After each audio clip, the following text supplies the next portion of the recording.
അമേരിക്കയുടെ നിലപാട് എന്ത് തന്നെ ആയാലും തങ്ങളുടെ പ്രദേശത്ത് യുഎസ് ആക്രമണം ഉണ്ടായാൽ പ്രതികരിക്കാൻ മടിക്കില്ല എന്ന് തുറന്നടിച്ച് ഇറാൻ വിദേശകാര്യ വക്താവ് നാസർ കനാനി. ഇറാഖിലെയും സിറിയയിലെയും ഇറാൻ പിന്തുണയുള്ള ഗ്രൂപ്പുകൾക്കെതിരെ യുഎസ് തിരിച്ചടിക്കുമെന്ന് വൈറ്റ് ഹൌസ് ദേശീയ സുരക്ഷാ ഉപദേഷ്ടാവ് പറഞ്ഞിരുന്നു.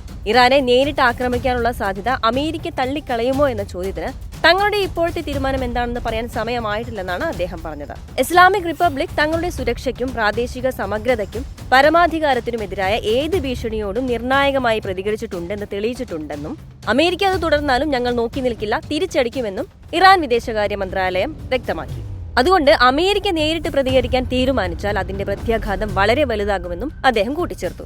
ഏതെങ്കിലും രീതിയിലുള്ള കര ആക്രമണം നടന്നാൽ അതിനെ ചെറുക്കാനുള്ള സന്നാഹങ്ങളെല്ലാം ഞങ്ങൾ തയ്യാറാക്കി കഴിഞ്ഞിരിക്കുന്നു. അതിനായി ഇറാനിലെ മധ്യനഗരമായ എസ്ഫഹാനിൽ പുതിയ ആണവ ഗവേഷണ റിയാക്ടറിന്റെ നിർമ്മാണം ആരംഭിച്ചതായി ഇറാൻ സ്ഥിരീകരിച്ചു. പുതിയ 10 മെഗാവാട്ട് റിസർച്ച് റിയാക്ടർ ഒരു ശക്തമായ ന്യൂട്രോൺ സ്രോതസ് സൃഷ്ടിക്കുന്നതിനായി നിർമ്മിച്ചിട്ടുണ്ട്. Iran state media IRNA report ചെയ്തു. യുഎസ് ഉപരോധങ്ങൾ ചെറുക്കാൻ പുതിയ ഈ ന്യൂക്ലിയർ റിയാക്ടർ ഇന്ധന ആണവ വസ്തുക്കളുടെ പരീക്ഷണങ്ങൾ നടത്തുന്നതിനും അതുപോലെ തന്നെ വ്യാവസായിക റേഡിയോ ഐസോടോപ്പുകൾ, റേഡിയോ ഫാർമസ്യൂട്ടിക്കൽസ് എന്നിവയുടെ ഉൽപാദനത്തിനും സഹായിക്കുമെന്നാണ് പ്രതീക്ഷിക്കുന്നത്. ദക്ഷിണേന്ത്യയിൽ ആണവ നിലയ സമുച്ചയം നിർമ്മിക്കുന്നതിനായി ടെഹ്റാൻ പ്രഖ്യാപിച്ച ദിവസങ്ങൾക്ക് ശേഷമാണ് ഈ പ്രഖ്യാപനം ഉണ്ടായിരിക്കുന്നത്.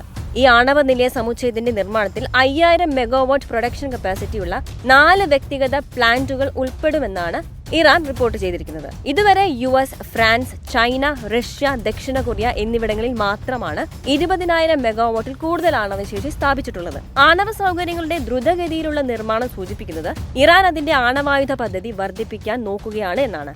എന്നാൽ ഇറാന്റെ ശത്രുക്കൾക്ക് ഇതൊരു വെല്ലുവിളി കൂടിയാണ്. മുമ്പ് ആണവായുധ ശേഷി വികസിപ്പിക്കാനുള്ള ആഗ്രഹം ഇറാനില്ലെന്നായിരുന്നു വാർത്തകൾ പുറത്തു വന്നിരുന്നത്. ഇറാന്റെ പ്രവർത്തനങ്ങൾ പൂർണ്ണമായും സമാധാനപരമാണെന്ന് ഇറാൻ പറയുകയും ചെയ്തിരുന്നു. എന്നാൽ രഹസ്യമായി ടെഹ്റാൻ ആണവായുധങ്ങൾ വികസിപ്പിക്കുന്നു എന്ന് പാശ്ചാത്യ രാജ്യങ്ങൾ വളരെ കാലമായി ആരോപിച്ചിരുന്നു. എന്നാൽ ടെഹ്റാൻ എന്ന് ആ വാർത്ത നിഷേധിക്കുകയാണ് ഉണ്ടായത്. എന്തായാലും അമേരിക്കയ്ക്ക് മുന്നറിയിപ്പ് നൽകി ഇറാൻ തങ്ങളുടെ ആത്മവിശ്വാസം പ്രകടിപ്പിച്ചതോടെ അടുത്തൊരു സംഘർഷം നടക്കുമോ എന്ന ആശങ്കയിലാണ് ലോകം.